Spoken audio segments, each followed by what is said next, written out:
मानसा समवागणे हीच आमची प्रार्थना। आज अखिल भारतीय मराठा समाज संघटना सांगोला तालुका यांच्या वतीनं त्यांचं आयुष्य सुखासच त्यांना यश संपादन व्हावं आणि त्यांना पुढं यश मिळवल्याबद्दल त्यांना पुन्हा आम्हाला त्यांचं सत्कार करण्याची श्री दीपकाबा आयगोळे साहेब,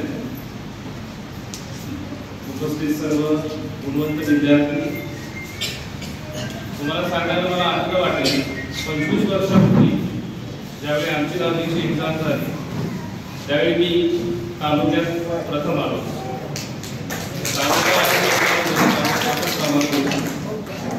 ज्यावेळी गुणवंत विद्यार्थ्यांचा सत्कार होतो, ज्यावेळी त्यांच्या पाठीवर थाप पडते, त्यावेळी त्यांना जो एक स्फुरण चढतं, त्यांना जे पुढील आपल्या अभ्यासासाठी किंवा पुढील कारकिर्दीसाठी जे एक प्रेरणा मिळते ती मी शब्दात व्यक्त करू शकत नाही की त्याच्यामधून गेलेलो आहे। ज्यावेळी मोठे अधिकारी, मोठी लोक आपल्या 4 लोकांमध्ये सरकार होतो किंवा एक थाप पडते, जसे आम्हाला कविता सुरू की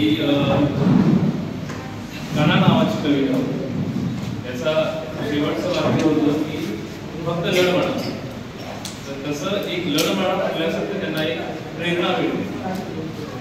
आम्हाला संस्कृत होतं 8वी 9वी झालं, त्याच्यामध्ये शोध होता, स्वगृहे पूजते मूर्खा, स्वग्रामे पूजते प्रभू, स्वदेशी पूजते राजा, विद्वान सर्वत्र पूजा।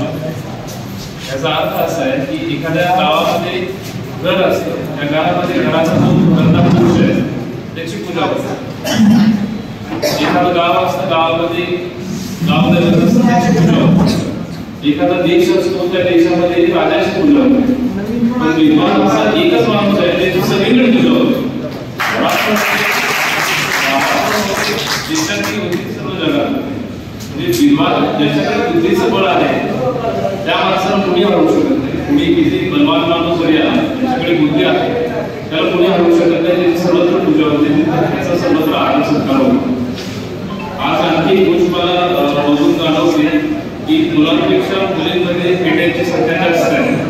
याचा अर्थ गुणवंत विद्यार्थ्यांमध्ये देखील मुलींचा टक्का वाढत चाललेला आहे, जी की अभिमानाची गोष्ट आहे आपल्या सर्वांसाठी। पुढे जाते एक स्त्री एक कुटुंब पुढे घेऊन जाते, त्यामुळे मुलींचा गुणवंत विद्यार्थ्यांमध्ये टक्का वाढणं अभिमानाची गोष्ट आहे। बाकी भरपूर सगळ्यांना बोलण्याची संधी मिळाली। समाज संघटना यांच्या माध्यमातून आज या ठिकाणी गुणवंत विद्यार्थ्यांचा सत्कार समारंभ आयोजित केलेला आहे। सर्व उपस्थित व्यासपीठावरील सर्व मान्यवर, सत्कार होती त्यांचे माता पिता आणि देशातील सर्व या ठिकाणी हा एक चांगला उपक्रम समाजाच्या वतीनं घेण्यात आला आणि याच्यासाठी पहिल्यांदा जयंतींना म्हणजे त्यांचं अभिनंदन करतो। प्रचंड पालन केला जाईल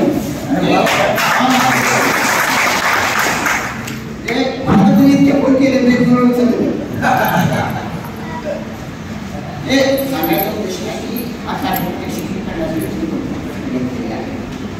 आणि आज या ठिकाणी त्यांचा आपण सत्कार केला, त्यांना पुढील कारकिर्दीसाठी शुभेच्छा। कारण आता तुमची जी स्वप्न आहे स्वप्न बघितलेली आहे पूर्ण करण्याला तयारी नाही।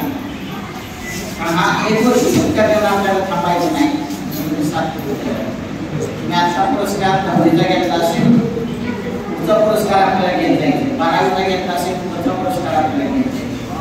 आणि स्वप्न मोठी बघा, स्वप्न बघितली तर आपल्याला काय करावं लागेल, ते कष्टही आपल्याला करावे लागतील। स्वप्न आपण बाळगलं आणि कष्ट नाही केले, स्वप्न सत्यात उतरणार नाही आणि आपल्याला जे पाहिजे ते साध्य होणार। आपल्या पाठीमागं भरपूर मान्यवर आहे, काही अडचणी येणार नाही।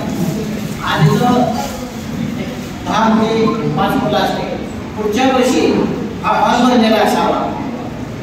जनता संस्था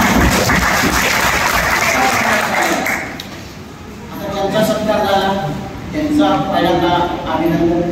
परंतु ज्यांचा सत्कार होऊ शकला नाही, जे मागे पडले, त्यांनाही आपल्याला पुढे आला. ते कशामुळे मागे पडले याचाही समाजाने शोध घ्यावा. आणि अशा विद्यार्थ्यांसाठी आम्ही आपला आकांक्षित तत्पर असल्याने असे जे मागे पडलेले विद्यार्थी आहेत त्यांच्यासाठी क्लासेस सुरू केले. कारण या विद्यार्थ्यांना परिस्थिती अभावी कुठेही शिकवणी लावता येत नाही किंवा मार्गदर्शन योग्य प्रकारे मिळत नाही. ह्या वर्षीपासून आपण हा नवीन उपक्रम राबवतो. त्याच्यामध्ये समाजामध्ये आम्ही शाळांमधून याद्या मागणी केलेल्या आहेत किंवा 10वीला कमी मार्क मिळालेले आहेत, 10वीला त्याला चांगल्या प्रकारे गुण मिळाले, 11वीला कमी मार्क मिळालेले आहेत, 12वीला चांगल्या पद्धतीने गुण मिळाले. असे जे विद्यार्थी आहेत त्यांना तज्ञ मार्गदर्शनाच्या माध्यमातून मोफत आपण हे शिक्षण किंवा शिक्षण ज्यादा तास घेऊन देणार आणि या वर्षापासून घ्यावं. कारण जे मागं पडलेले आहेत ते कदाचित आधी आले त्यांनी येणं गरजेचं असतं. कारण ज्या वेळेला आपल्यापेक्षा अधिक गुणवत्तेने पाठ झालेला आहे त्याचंही मार्गदर्शन ऐकणं गरजेचं असतं किंवा त्यांनी कशा प्रकारे अभ्यास केला, त्याच्यासाठी त्यांनी काय केलं. त्याच्यामध्ये मुख्य प्रवाहातला जो व्यक्ती असतो तो परीक्षा देणारा विद्यार्थी असतो. आपण नंतर सांगतो आमच्या गुरुजींनी इतकं मला सहकार्य केलं, इतकं मार्गदर्शन करा, तुला बुद्धी असती आहे म्हणून तू पुढे गेलास आणि त्या बुद्धीला